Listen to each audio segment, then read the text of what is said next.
Chapitre 24. Oiseaux de proie. Satan s'oppose à l'entière sanctification des croyants par tous les moyens. Ruse, force, arguments subtils. Mais l'âme résolue, déterminée à être tout au Seigneur, remportera la victoire sur un ennemi déjà vaincu, dont toute la puissance réside dans le mensonge.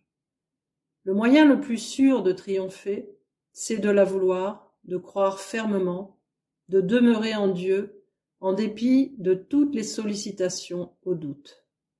La Genèse contient au 15e chapitre un récit très suggestif pour tous ceux qui cherchent le plein salut.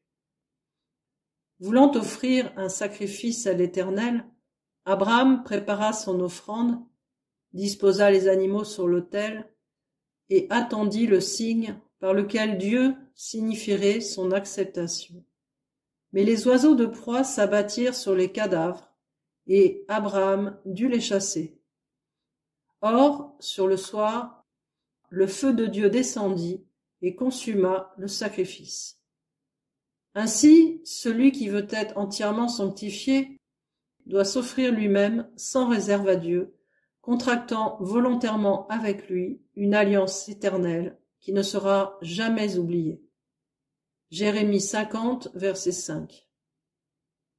Par un abandon réel et non imaginaire de son être tout entier, projets, espoirs, ambitions, biens, soucis, fardeaux, joie, tristesse, ressources spirituelles et physiques, temps, réputation, amis, service de Dieu. Ainsi, donner à Dieu pour être quelque chose ou n'être rien, pour partir ou rester selon les directives de Jésus. Il doit, comme Abraham, attendre patiemment, dans la foi, que son offrande soit acceptée. L'Éternel disait au prophète Habacuc, « Si elle, la prophétie, tarde, attends-la, car elle s'accomplira certainement. Mais le juste vivra par sa foi. » Habacuc 2, versets 3 et 4. Or, durant cette période d'attente, qu'elle soit longue ou courte, le diable enverra sûrement des oiseaux de proie pour arracher l'offrande. Il vous dira, « Tu devrais te sentir tout différent maintenant que tu t'es donné entièrement à Dieu. » Souvenez-vous alors que c'est l'oiseau de proie du diable et chassez-le. Tout sentiment provient toujours de quelque cause. Pour éprouver un sentiment d'amour, je dois penser à un être aimé. Mais à l'instant où je détourne ma pensée de l'objet de mon affection, pour examiner l'état de mes sentiments, ceux-ci diminuent d'intensité. Regardez à Jésus sans vous arrêter à vos émotions. Elles sont involontaires et se plieront bientôt aux décisions de votre foi et de votre volonté. Mais, objecterait peut-être quelqu'un, votre consécration n'est pas complète.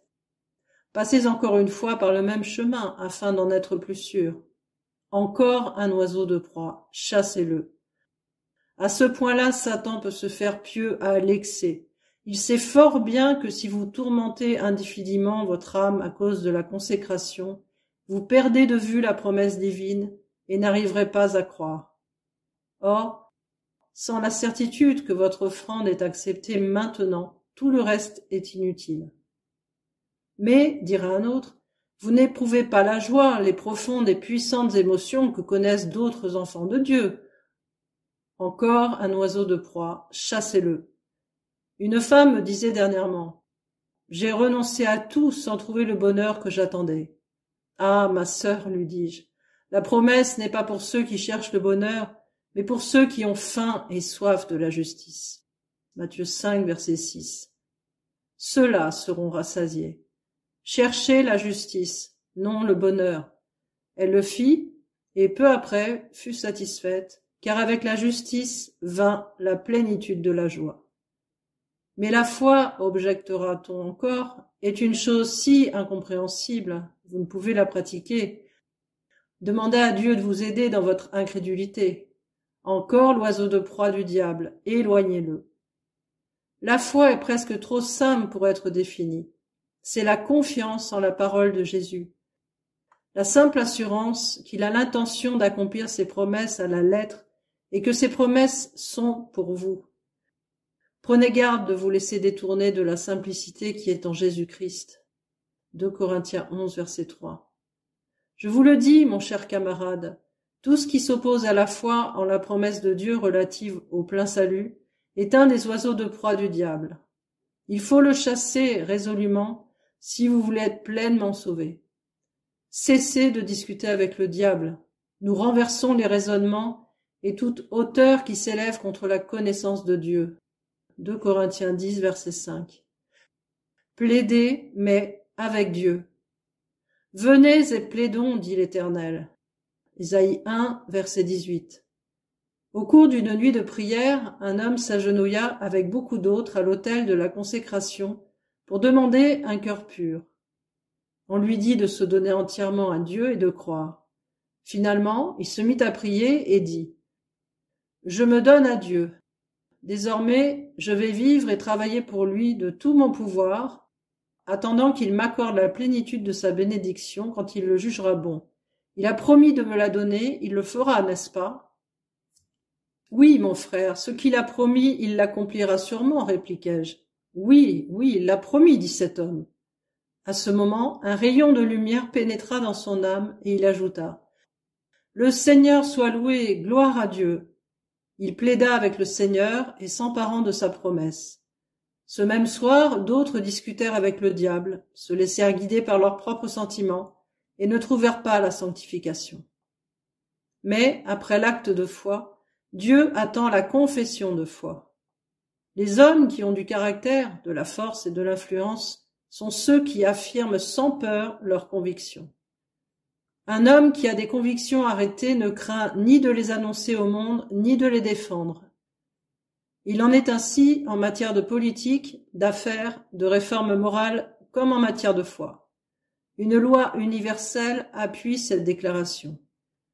C'est en confessant de la bouche qu'on parvient au salut. Romains 10, verset 10. Si vous marchez dans la sanctification, vous devez l'affirmer à la première occasion, l'affirmer en présence des démons, de vos semblables et des anges du ciel.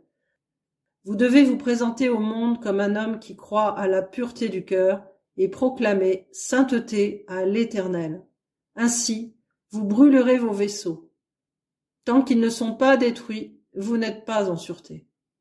Une dame me disait dernièrement « J'ai toujours hésité à dire « Le Seigneur m'a pleinement sanctifié, mais il y a peu de temps que j'ai compris pourquoi. » Je voulais laisser un pont derrière moi, de manière à pouvoir battre en retraite sans danger.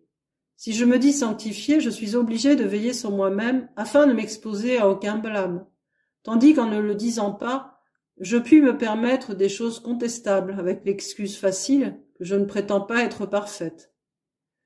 Oui, voilà le secret. Prenez garde, cher lecteur. Sinon, vous allez vous trouver dans un dangereux équilibre. Voilà qui fait le jeu du diable. Celui qui n'est pas avec moi est contre moi. Matthieu 12, verset 30. Passez du côté du Seigneur par une profession de foi bien définie. Le diable vous dira « Tu ferais mieux de ne pas toucher à ce sujet tant que tu n'es pas sûr de toi. Prends garde de faire plus de mal que de bien. » Chassez promptement cet oiseau de proie, sinon tout ce que vous avez fait jusqu'à aujourd'hui sera inutile. Cet oiseau-là a dévoré des milliers d'offrandes présentées avec une sincérité égale à la vôtre. Ce n'est pas vous qui pouvez garder la bénédiction, mais c'est à vous d'affirmer hardiment votre foi en celui qui accorde la grâce, et il vous gardera. Hier encore, un ami chrétien me disait « Quand je recherchais la bénédiction de la sanctification, je me donnais définitivement et pleinement à Dieu, en lui disant que je me confiais en lui, que je me sentais aussi sec qu'un arbre mort. Peu après, un ami me demanda si j'étais sanctifié, et avant même d'examiner mes sentiments, je répondis affirmativement. À l'instant, Dieu me bénit, me remplit de la plénitude de son esprit, et depuis n'a cessé de me garder. Confessant sa foi, il fut agréable à Dieu. Mais vous devez être honnête et ne pas prétendre posséder plus que vous n'avez reçu, dira Satan. Encore un oiseau de proie. Vous devez affirmer que Dieu ne peut manquer à sa promesse. Or, il a promis que tout ce que vous demanderez en priant, croyez que vous l'avez reçu et vous le verrez s'accomplir. Marc 11, verset 24. Tenez Dieu pour fidèle. Une dame de ma connaissance, membre de l'armée du salut, se livra à Dieu sans réserve, mais n'éprouvant aucun changement, elle hésitait à dire que Dieu l'avait pleinement sanctifiée. Alors, disait-elle, je me mis à raisonner ainsi. Je sais que je me suis donné entièrement à Dieu, je suis disposée à être n'importe quoi, à faire n'importe quoi, à souffrir n'importe quoi pour Jésus, à abandonner pour sa cause et par amour pour lui, plaisir, honneur, même mes plans et mes espoirs les plus chers. Malgré cela, je ne sens pas que Dieu me sanctifie. Pourtant, il a promis de le faire, à la seule condition que je me donne à lui et croie à sa parole. Sachant que je me suis donné à lui, je dois croire en ses promesses ou le déclarer menteur. Je veux donc croire qu'il me sanctifie maintenant. Mais, ajouta-t-elle, je n'en avais aucune preuve. Quelques jours plus tard, comptant toujours sur Dieu, je me rendis à une réunion de sanctification. Là, tandis qu'un grand nombre de personnes rendaient témoignage, je pris la résolution de me lever et de dire aussi que Dieu m'avait sanctifié. Je le fis, et tandis que je parlais, le Seigneur vint me donner l'assurance que cette œuvre était accomplie. Je sais maintenant que je suis sanctifié. Le rayonnement de son visage le disait assez. Chers lecteurs, résistez au diable et il fuira loin de vous. Jacques 4, verset 7. Donnez-vous entièrement à Dieu, confiez-vous en lui et confessez votre foi.